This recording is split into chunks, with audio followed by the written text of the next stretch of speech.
Let me welcome everybody to our showcase Peabody, and I'll ask Donna to keep admitting people while I'm talking here. And I want to give a little introduction to Michael. For those of us from the East End and from Sunnyside, Morningside, Dilworth, and Fulton, we didn't know the kids from Shady Side, and so it was new people came in, and Michael was in ninth grade with us, and a lot of us got to know him and other people, but not everybody got to know everybody. So this is an opportunity for people who weren't in the class with Michael or didn't know him to learn about his body of work. Two things I remember from Michael from Peabody, then I'll turn it over to Michael. One, I'm not sure it was our graduation event or not, but our senior year, and some of you might remember this, there was a show in the auditorium, and Wayne H. Mung was our principal, and Michael played the piano. And I just remember that very clearly. It was a wonderful show. And what I enjoyed and I remember from it is Michael saying that when Scott Joplin played ragtime, he wasn't bouncing his head around or moving to the music. It was very stiff and classical. So somehow over 50 years, this is what I remembered, okay, from that performance. I remember it was a wonderful performance and seeing Michael play, and it looked so cool. And then the other thing, Michael, his family had a farm retreat, so to say, out in Sarver, PA.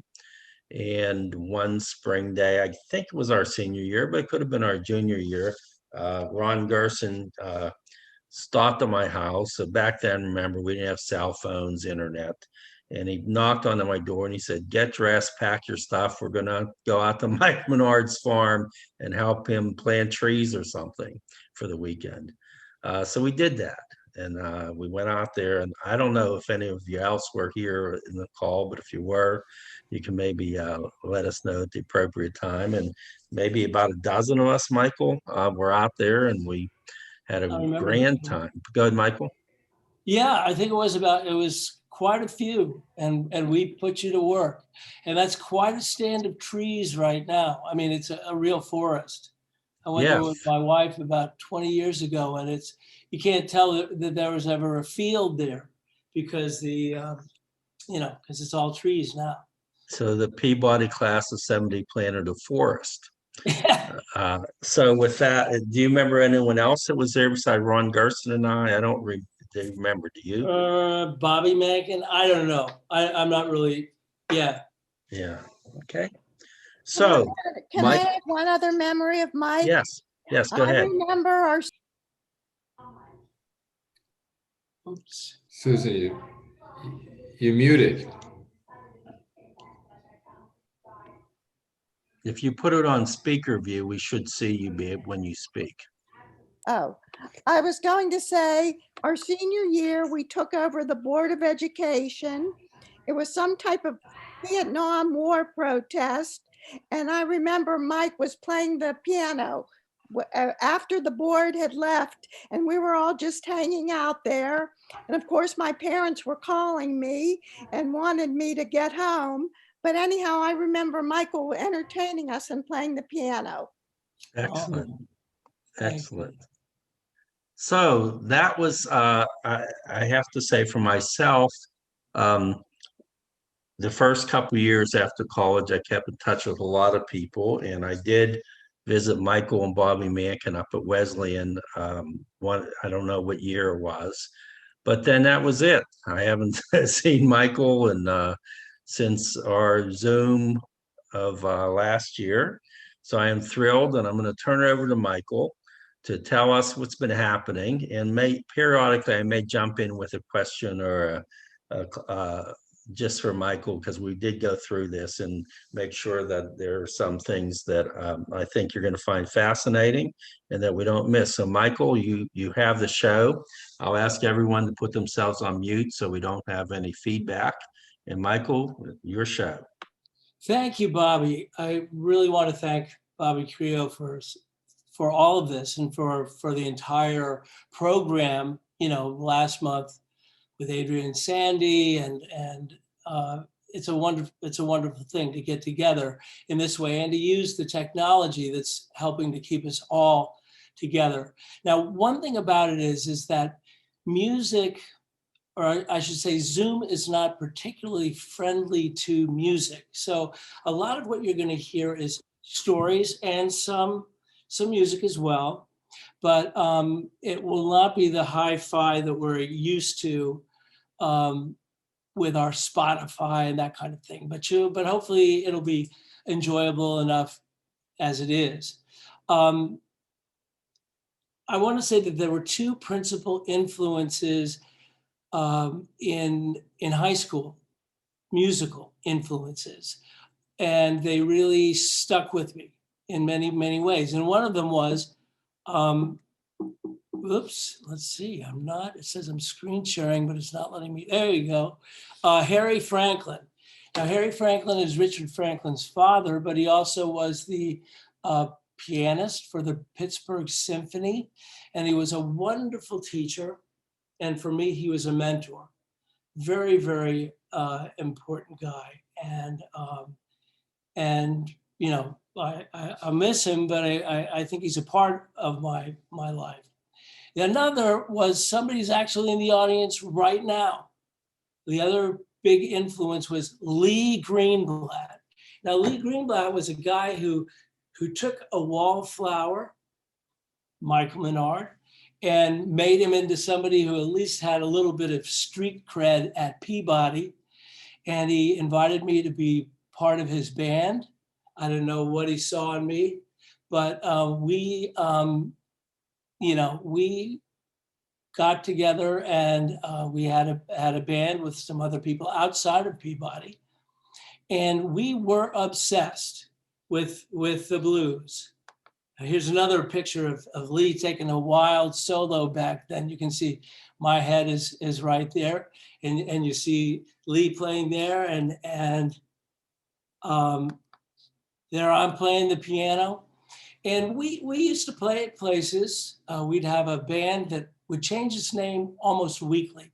One week we were the Ace Tones. The next week we were Stoner's Orchard. But I remember one time we were playing at Kenyon College and Lee encouraged me to actually sing. And I sang a song by Eddie Boyd, and it gave me the confidence to become a singer. And part of it went like this. I picked up my telephone, I got my mother-in-law on the line. I said, baby's gone. She said, but that ain't no fault of mine. I saw her walking. Like a fool, I walked all over town. When I couldn't find my baby, then the tears started rolling down.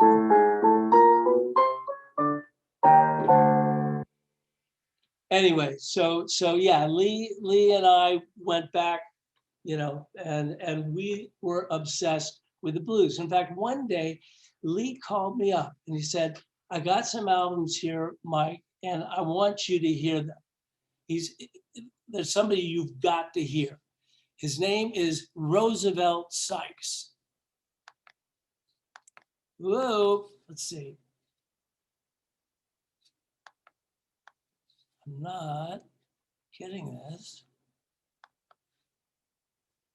If you stay out all night, darling, I declare that'll be the end.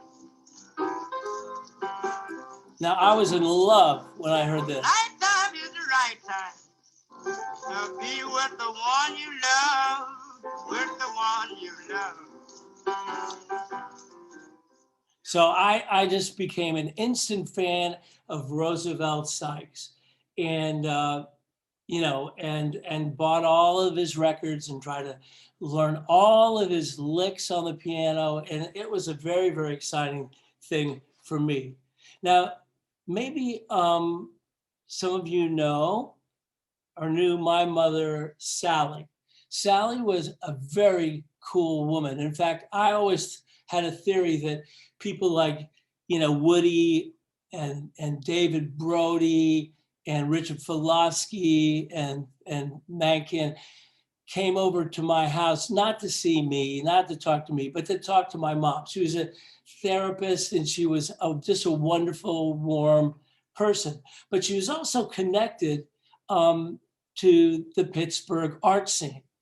And one day, the producer of the very first blues festival in Pittsburgh called up my mother and said, look, we've got this elderly gentleman who is from Texas. He's a songster. He was most recently at the Newport Blues Festival.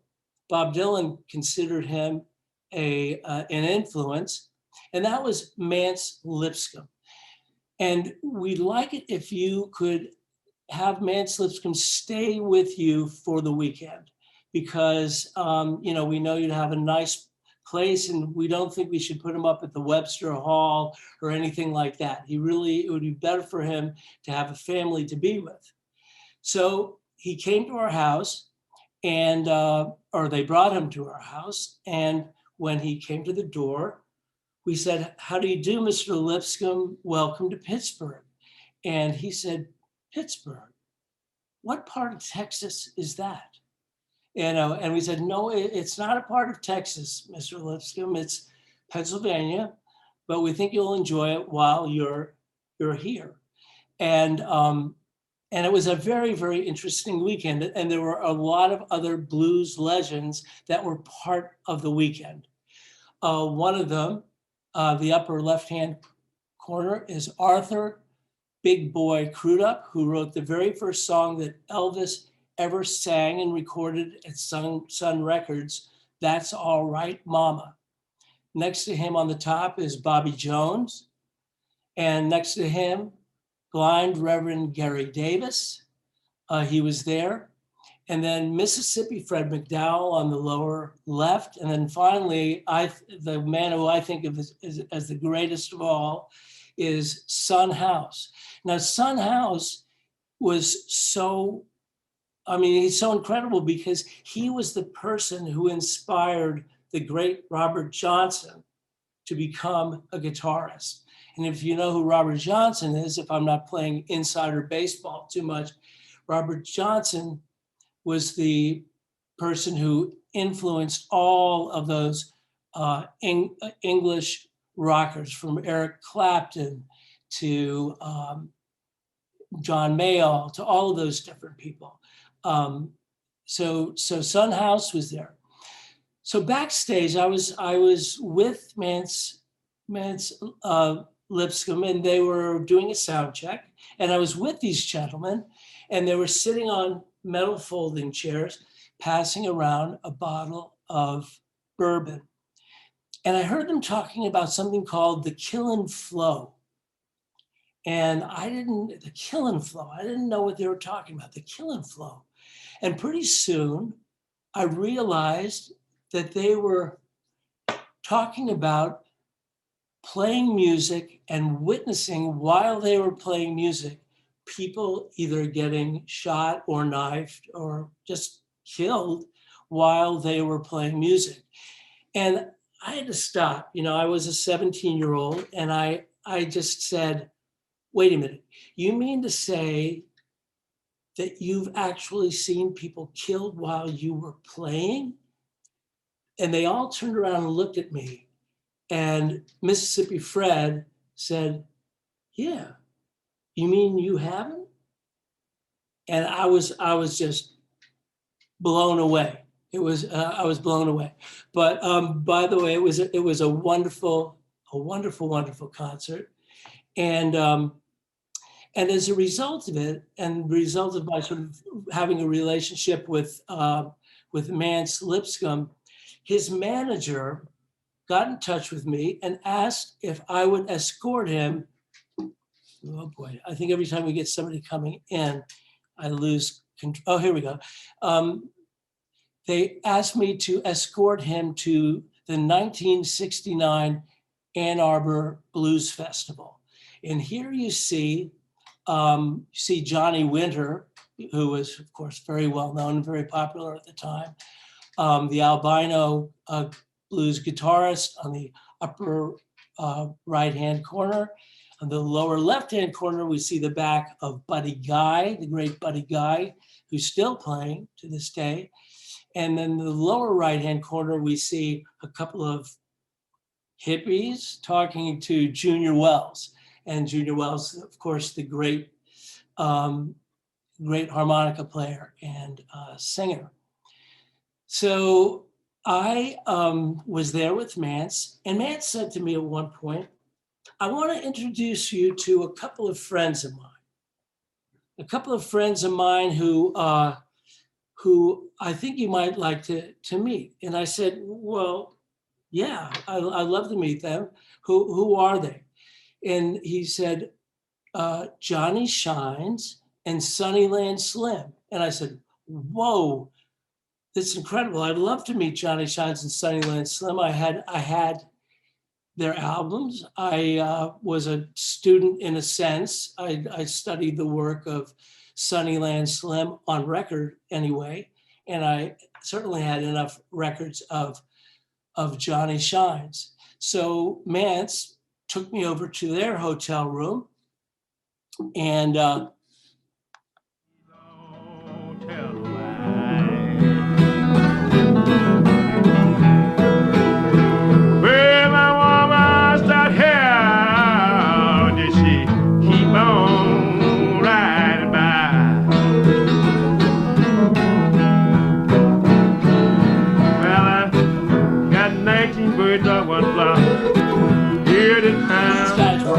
time blues, boy. And by the way, can you hear that? Can you hear that music? I mean, can you hear it? And can you hear me? Can you hear it?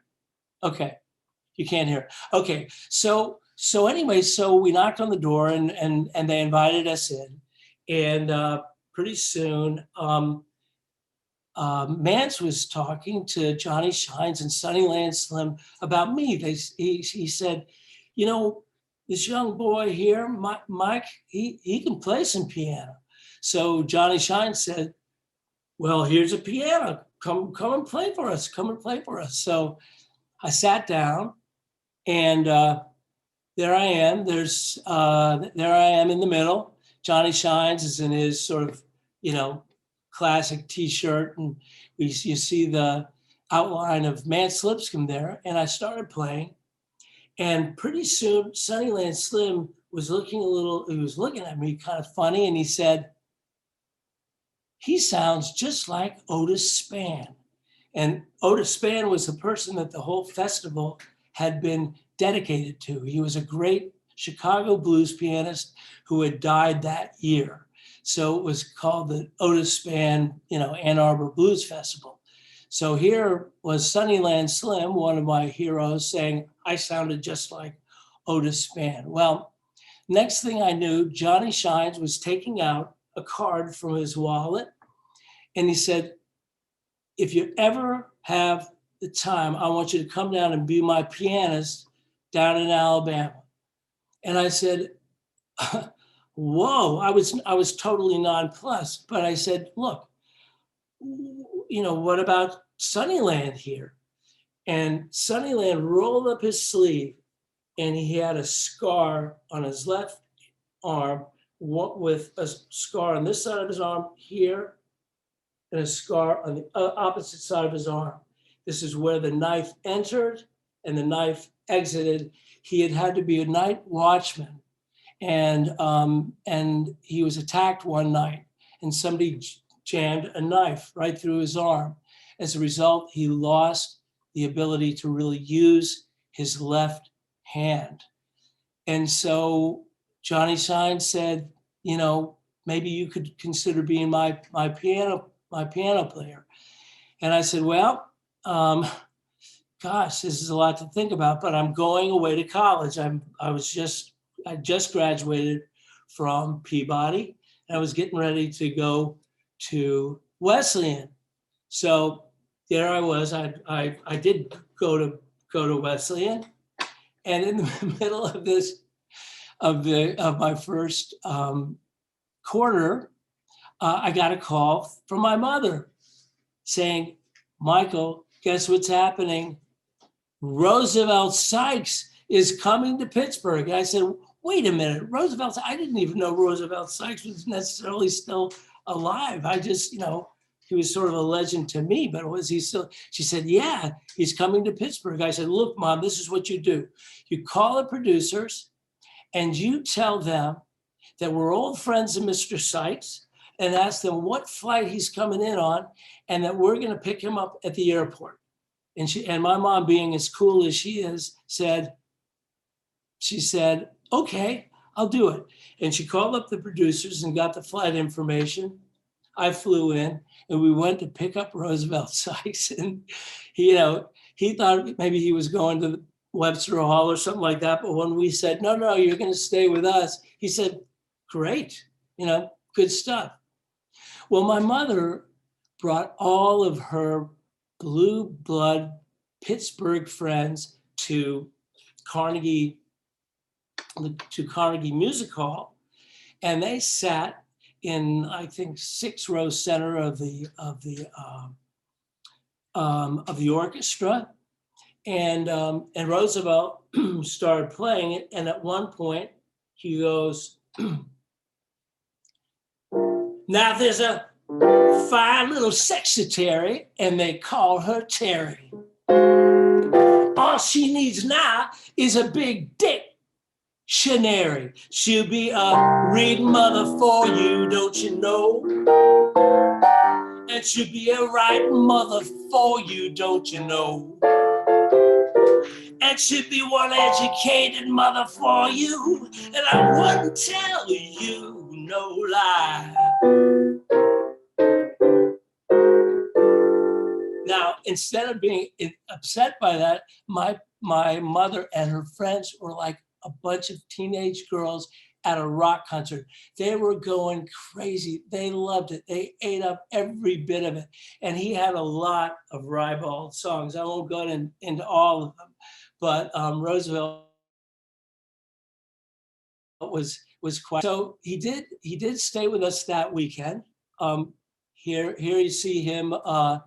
He gave me one of his Optimo cigars, and I'm vamping with him, smoking an Optimo. And there he is holding forth at our dinner table. Kathy Schubert was there. We weren't going together, but she was a friend. I don't remember how she was there exactly, but she was there and she enjoyed the whole thing. And my brother made a wonderful spaghetti dinner for Roosevelt. And it was a great weekend, So I went back to Wesleyan, and Wesleyan encouraged people to take time off, to get to know themselves better, to get deeper into some area of interest or concentration. So after that semester, I said, you know what? I'm going to take time off because I have a card that's burning a hole in my pocket. And I called up Johnny Shines and said, you still need a pianist down there in Alabama. And he said, absolutely, please come down. So I flew down and I became part of the Johnny Shines band. And it was interesting. I won't spend a lot of time on this, but it was a fascinating experience. I was down with him really for several months. It wasn't as long as he would have liked, but I was down there for a while, and I did have my own experience with the Killen Flow.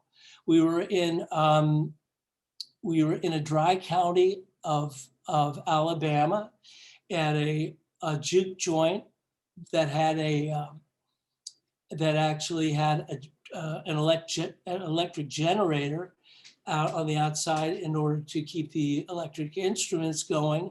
And they didn't have a bar per se, but they did have white lightning.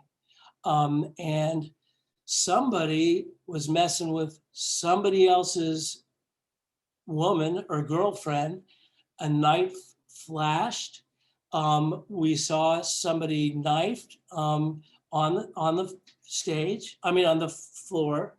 And that person was carried out. And to this day, I don't know whether that person died or whether the person was just wounded. But I will tell you this, we kept on playing.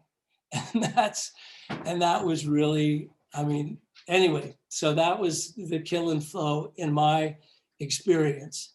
One thing I also want to say as a footnote, I really was always accepted wherever I was, down south. And even though I was playing mostly in Black clubs and things like that, I was always embraced and welcomed, and it was a beautiful thing. So then I went back to finish up school, and after school went to New York. Here's a picture of me. I'm being interviewed by Father Guido Sarducci, who was asking me, this is a segment of Saturday Night Live. No, I was not a host of Saturday Night Live, but this was one of his little man on the street things where he said,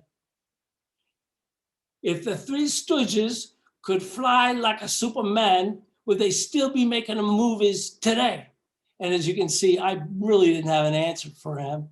It was, I was kind of nonplussed, but very happy to be interviewed by Father Guido Sarducci.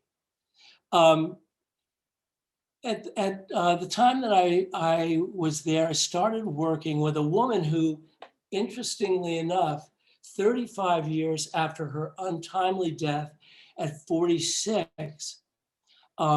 is now becoming famous. She was a playwright. She was a filmmaker. She was an essayist. She was a translator. She was really a polymath. She was also a professor of cinema. And I'll be talking a lot about Kathy Collins, but the first project we had was a project that Joseph Papp, the infamous and famous and wonderful producer, Joseph Papp, was developing. And I was doing the music for the show. And it was a show that Kathy Collins had written called Almost Music. Here's just a little snippet of it, and I hope you can hear the words. I wish you were real, Mr. J. A man with time to say I love you. You don't have to run away. I wish you were real, Mr. J. A man who'd let me lay beside him on any kind of day. Yeah, and it was sort of an ill-fated show. It got pretty far in development, and like many shows in New York, it didn't get past a certain point, but it was a very good experience for me, and it was my first real professional experience out of college. Then, Michael, go ahead, yeah. Michael. Go ahead. No, go ahead. No, I wanted to go ahead. Just continue. Yeah. Okay. And then another theatrical program that I was a part of was with this guy, John Rothman at the American Place Theater. This was called The Impossible H.L. Mencken. It was based on the words of H.L. Mencken, who was, of course, a political commentator. And I was on the stage dressed in period, in a period outfit, and I wrote the score and played a ragtime that I wrote.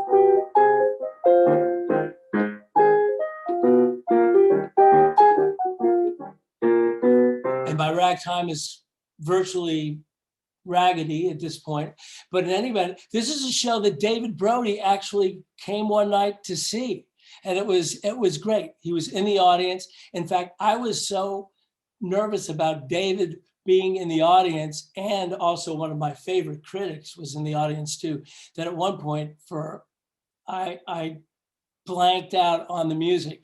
And I don't know whether he said he didn't notice, but he may just have been making me feel better. You know, it felt like an hour and a half, but it might have been a tenth of a second. I don't know, but I did blank out on the music. It was great to see David at that show. And okay, I started working at Sesame Street. Let's see. Okay, so I did work for Sesame Street, and I'm going to sing you a song that I wrote for Big Bird. Here we go. See if you like my Big Bird impersonation. When you are crossing the street, look to the left and the right.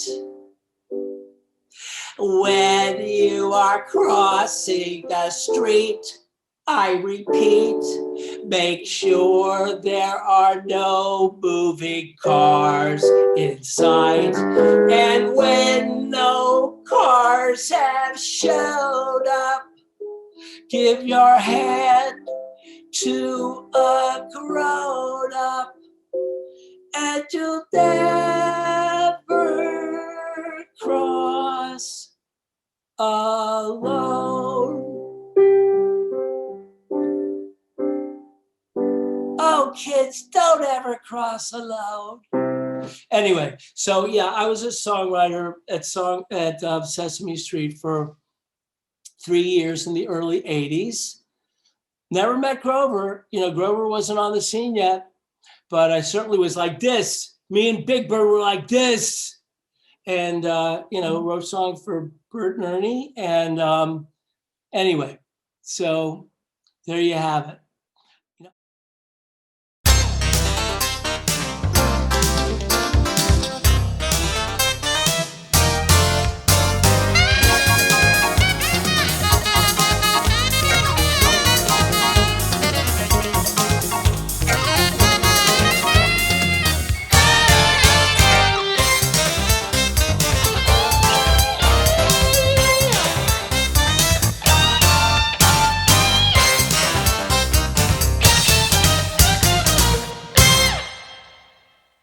The reason why I'm playing that is to say that, you know, when you're a gun for hire, you can work for Sesame Street and you could also work for, you know, for Hugh Hefner.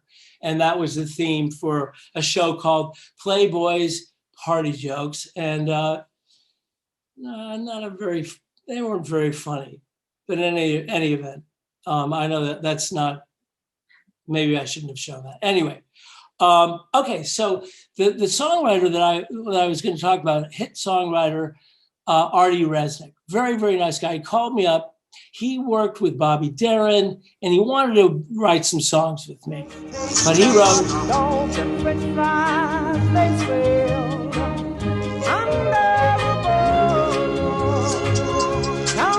and who will never forget?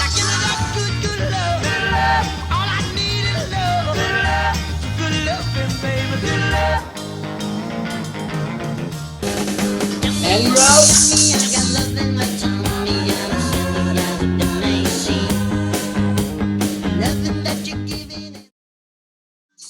oh my gosh. Well, okay. So, yeah. So he was a hit songwriter back in the day, and he you know, he'd heard some of my material, and he called me up. He said, "Look, I'd like to write some songs with you," and we had nothing to do with this next project that you're about to see, Urban Cowboy. But because Artie was a real novelty songwriter, he called me up one day and he said, "Look, Mike, they got a mechanical bull in that Urban Cowboy movie, and why don't we write a song called Mechanical Bucking Machine?"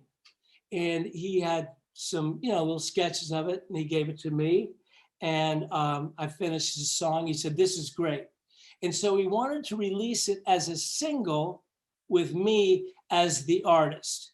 And so here's a little bit of it right now.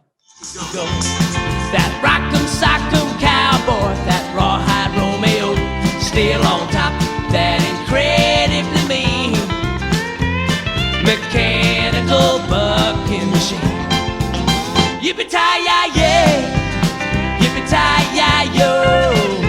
On top of that incredibly mean mechanical bucking machine. And they know he's the best this old bar has ever known. Each man tries to beat his. It sold about 12 copies in Arkansas, and that's the extent of it. I don't know. It was a disappointment, but that's what happens, you know. Not you don't write a Under the Boardwalk every day of the week, and so Artie and I did a couple of film scores together, and he was a great guy. One of the things that I loved about Artie is this: one of his favorite expressions was, yeah, it's a Sean. It's a Sean. It's not a great Sean, but it's a Sean. You know, that's one of the things he would always say. Anyway, so back to Kathy Collins for a second. Kathy Collins was a filmmaker, also a filmmaker, as I mentioned. And she worked on a show. She made a show that, oddly enough, was on a shoestring. I mean, they were actually maxing out credit cards just to get certain parts of it finished.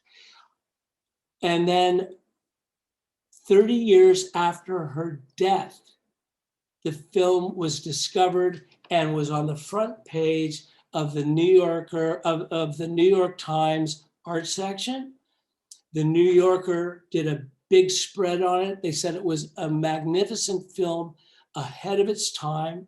And just last month, it was inducted into the National Film Registry of the Library of Congress, along with A Clockwork Orange, Lilies of the Field, The Joy Luck Club, Hurt Locker, and many films that had, multi-million-dollar budgets.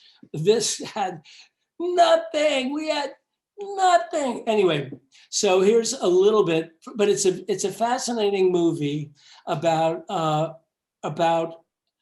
artist, a Black artist, a painter, and his wife, who is a professor, and the disintegration of their marriage. And I think one of the reasons why it was considered so far ahead of its time was it wasn't a Blaxploitation film. It was not, one of these movies like Superfly or something like that. Anyway, so.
some trouble sleeping. Sandman hasn't paid a call in days. I guess it's in keeping that love does her thing in funny ways. Try to dine, but nothing's appetizing. Okay, so I wanted to ask everybody, the gentleman here who I believe is named Dwayne Jones, correct, Michael? Yes, absolutely. So all of you, I would be surprised if you have not seen him in an earlier role. And he would be known, he would be somebody, once we tell you what role, you would recognize. Does anybody here know where you've seen him before? This is the guy who's with a bow tie, not the guy in the Yes. yellow shirt. Yeah, I'm sorry, the guy with the bow tie. If anyone knows where you've seen him before, I would be surprised if nobody, I'd be surprised if there's anyone here who hasn't seen him before. Anybody? Okay, Michael, we'll let you give the answer. Well, Okay. actually, yeah, he was the, and this is fascinating because he was the star of Night of the Living Dead. He was the black man who would have been the one lone survivor of the Night of the Living Dead were he not shot in the last 10 seconds of the movie. And Dwayne Jones is a fascinating character, and and there have been screenings of Losing Ground where people said, "Oh, these people don't exist. These, you know, people like this professor, this artist, these are not real people." And the fact of the matter is, Dwayne Jones was an English professor, humanities professor, full professor at Antioch College, one of the most prestigious universities in America. And he was the character that you see in this show. Anyway, yeah, absolutely. So I'm going to keep going. So then I got involved with a schlockmeister in Hollywood, a guy named Larry Cohen.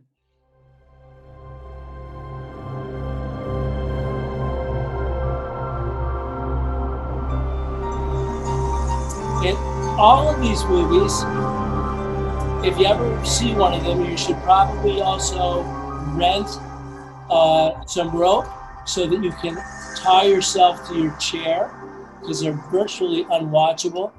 A Return to Salem's Lot is actually a cult film in France and was responsible for getting a French publisher for me. Because it's so popular over there. Anyway, yeah. So I got sick of all this. Okay, every time somebody comes in, there we go. So I said, I'm going to become a school teacher. So I went back to Columbia Teachers College, and I taught music in middle school and in high school. I taught, AP music theory in high school, and I taught chorus, and I also taught songwriting. Well, you're going to get it. Going to show you that in a second. But I loved taking kids to the opera. Here's some. That's a little too loud, honey. I took kids to the Met. Here you see a group of high school kids that I took to the Met. And it was a lot of fun. But my bailiwick, my favorite thing that I did was I taught songwriting to 8th graders. And 8th graders were just amazing. And you're only going to hear one example of one of the 8th grade songs and the program that we had at the end of the year, which was really like a Grammy celebration. We had the red carpet. We had videos, we had the envelope please, we had the tears, we had all that sort of stuff. It was just really supercharged like Grammys, and everything was original. So you're just going to hear one song, but listen to this guitar solo.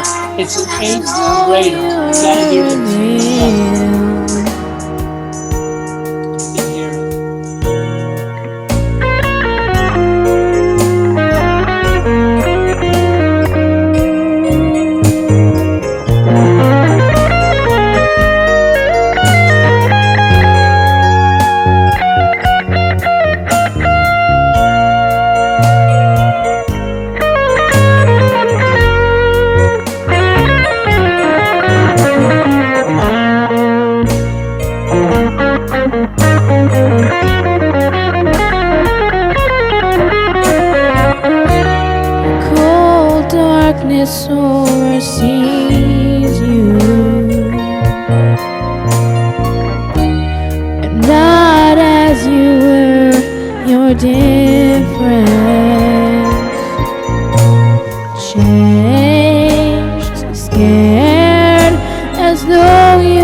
I've 50 hours of great songs.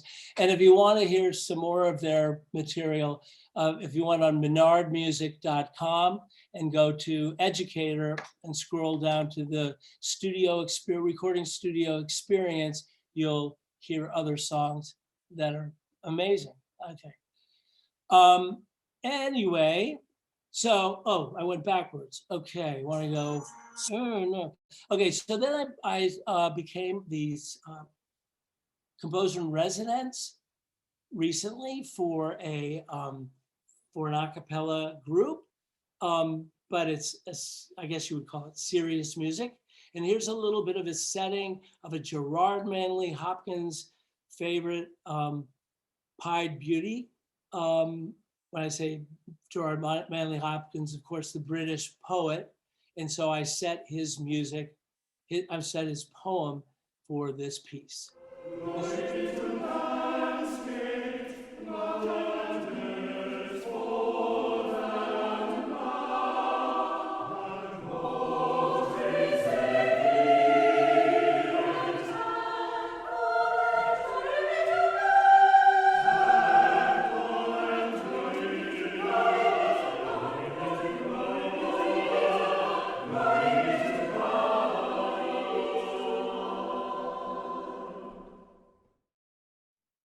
Anyway, okay, now you're coming up to where my real passion is. I know I may seem like a passionate guy, but this is my real passion. For the last 11 years or so before COVID hit, I was working in a women's maximum security prison as a volunteer, teaching music, doing theater.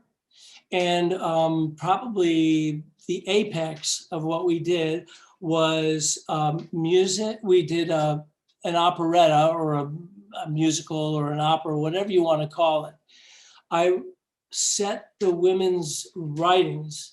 They were often their stories of their lives, but really writings from a prompt that my wife gave of a poet, who is the poet?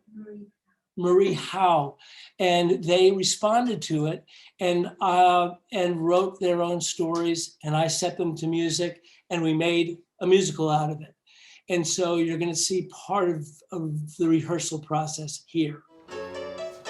This must be a wait, that's not a good key for me then. No, it's fine. You're doing fine. This must be a misunderstanding. Did I really hear you right? I don't want to know if you're telling me the truth. It's something that they just can't accept. It's something that they just can't accept. Yeah, there's a pause there. Well, it's not a full quarter note rest. It's something that they just can't accept. Kids in school, ask him, what does he do? What's the move? Clockwise. I said he was. So, right, that's kids in school, ask him. So what does he do? So you, kids in school, ask him. What does he do? You see what I mean? Skip, skip, skip. Ask him. Pivot. What does he do? No, that's too sick. Come on now. Come on now. What? Daddy, what was that? I ain't that kind of daddy. I know. Right. So you gotta. So exactly. Take the skip. Take the full skip. Take it again. Take it again. No, little sister. Take it again. Walking with daddy. I wanted to be so proud of him. He walked me to school, business suit on, fedora hat with a red feather and a briefcase in his hand. Kids in school ask me, what does he do? I said he was a businessman. And you're going to move to your right and 1, 2, 3. Left, 2, 3. Right, 2, 3. Left. You feel his legs? 1, 2, 3. Got 1, 2, 3.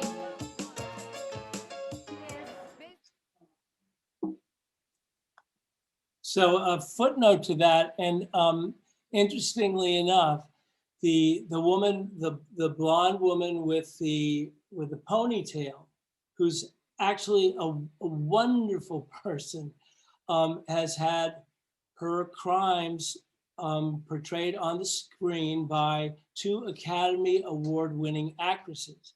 Nicole Kidman played her in To Die For, and I think she was even nominated for a Golden Globe for that performance. And Helen Hunt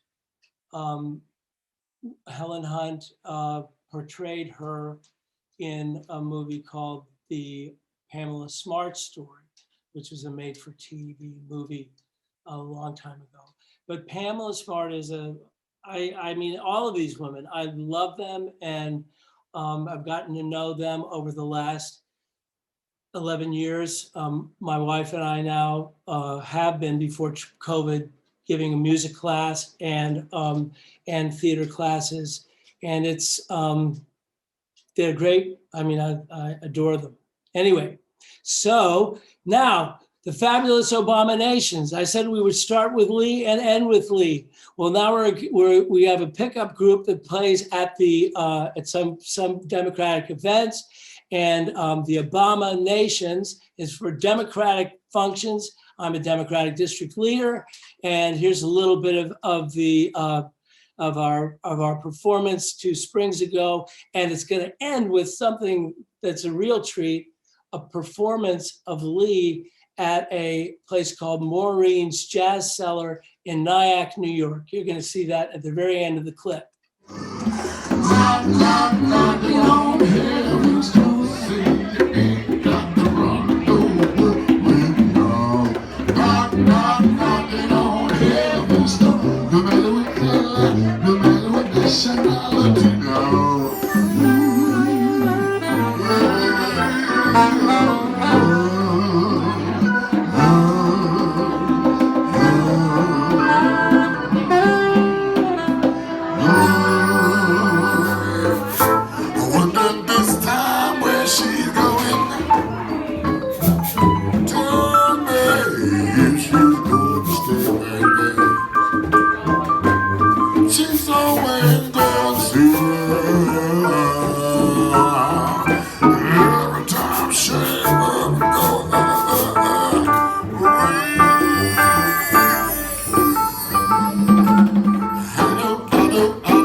Okay, and darn, what happened? I skipped this. Okay, it says. So why don't you introduce your wife and tell everyone a little about your family, then we'll open it up for questions or comments. Anyway, this is my wife Phyllis. She's sort of, and you know, yesterday or over the weekend, Robert was asking me about my daughters, and one of them lives in Ossining, which is only 20 minutes away, and then the other is all the way out in Oregon, and actually my daughter, whose son is now 23, just over the weekend, and not many people know this, some of you do, made me into a great grandfather. So come on, how often does great grandfatherhood look this good? Come on. Anyway, so thank you, Robert. Thank you. You know, if there are any questions, you know I sort of sucked all the air out of the room just by an exhausting narration of my own life. But in any event, if you have any questions, I'd be happy to. Well, let's first hear from David Brody when he was in the audience of that performance. Did you see Michael mess up or not? Oh yeah, I want to know. Can we Dave, can you unmute? David? Yeah, he's unmuted. Go ahead. Was there a question?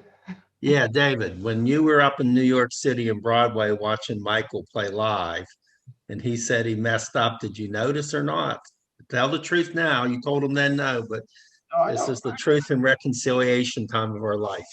I don't remember seeing him there. What I do remember is the iconic performance at the auditorium where Lee came out and sang a B.B. King song about "I'm not going to raise any more cotton," and that was their first. No, wait a minute, David. Can you hear me? Yeah, yeah. Okay, you came to a performance in New York of The Impossible H.L. Mencken, the one where I was.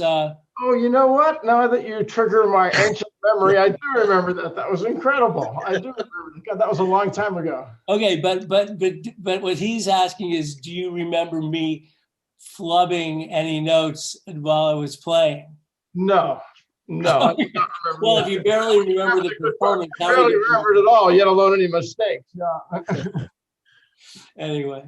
Well, that was a while ago. That was a while ago. So who else has a question or comment for Michael? Michael, I do. This is Pam.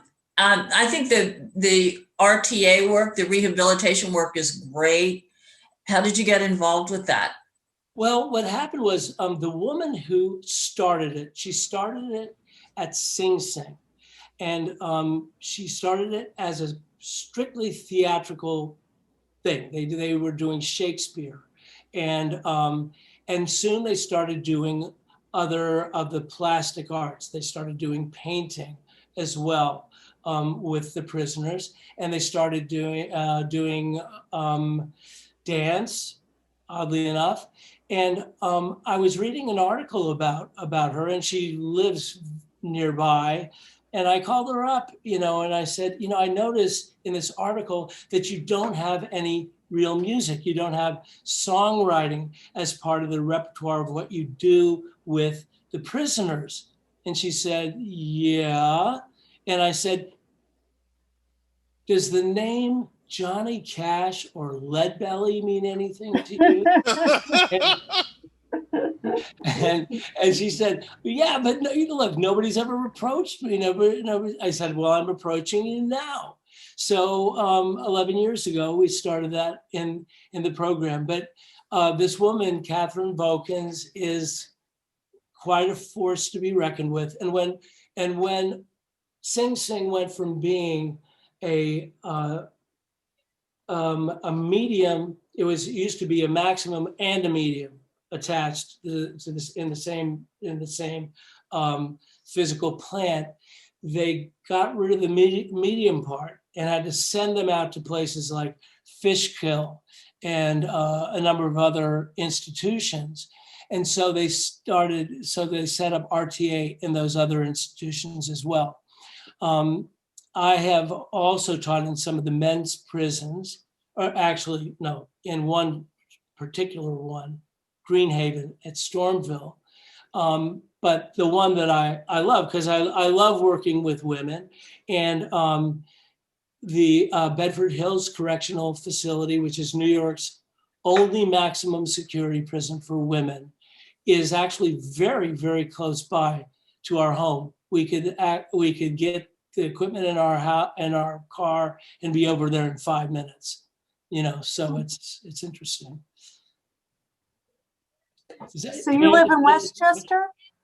Excuse me? Do you live in Westchester? Yes. Katona is in Westchester. It's northern Westchester. Yeah. Oh, okay. Yeah. This is Janice Cohen. I live just a few blocks away from Maureen Cellar. Oh, wow. Yeah, and I know Frankie D very well. Oh, Frankie D is he is the unofficial mayor of Nyack. And Lee, you must go over to Nyack all the time. I just wanted to also add, beautiful presentation, Mike. Really, really tied everything nicely.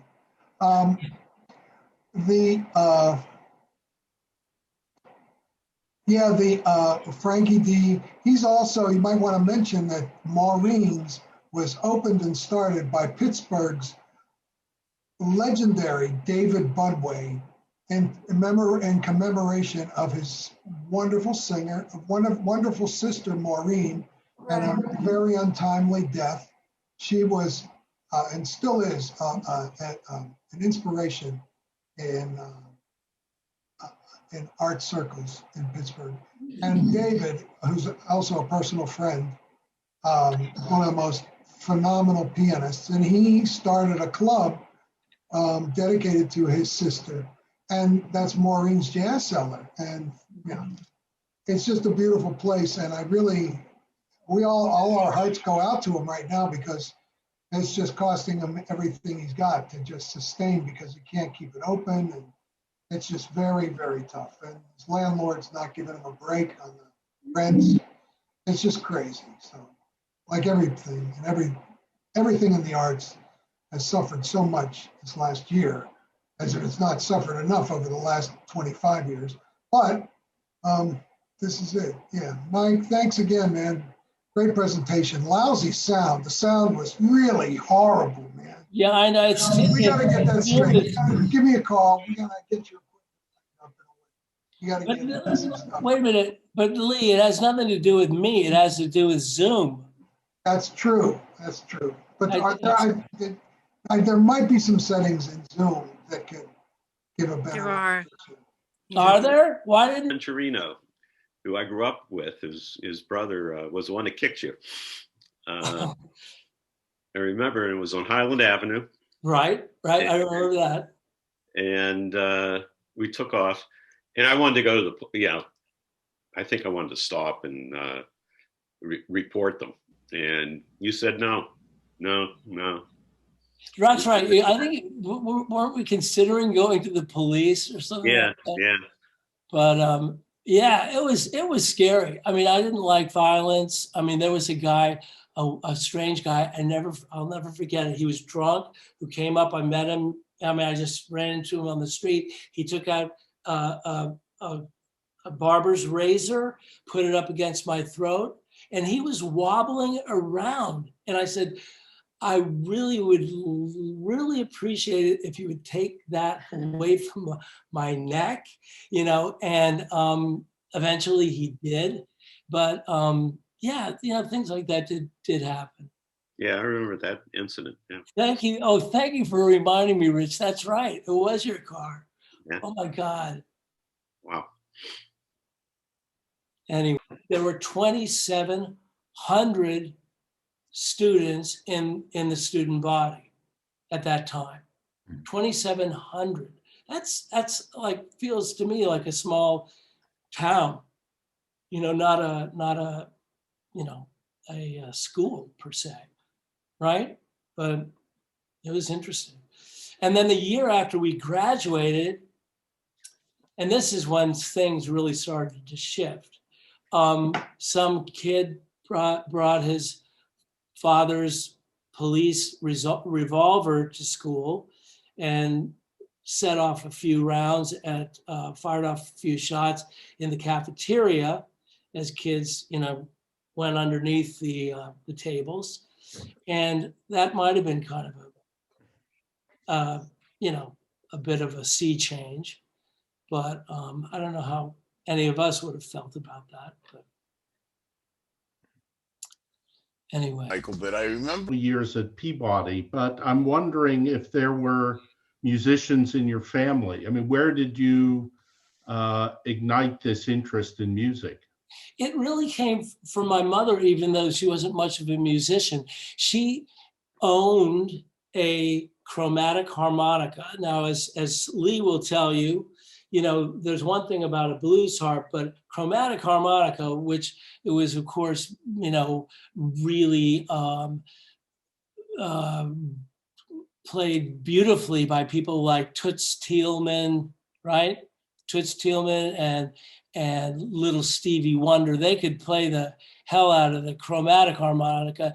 My mother had a chromatic harmonica, and she could play a couple of songs on it, but the main thing is that it really was inspiring to me. to hear her do that. And I asked for a piano, and nobody else in my family really was interested in playing music. And she finally relented and got an upright for me. And you did have to audition to play, to have Harry Franklin as a teacher. And I was very, very excited and gratified that he was willing to accept me as a student. And he was, as I said, was a remarkable teacher. Yeah.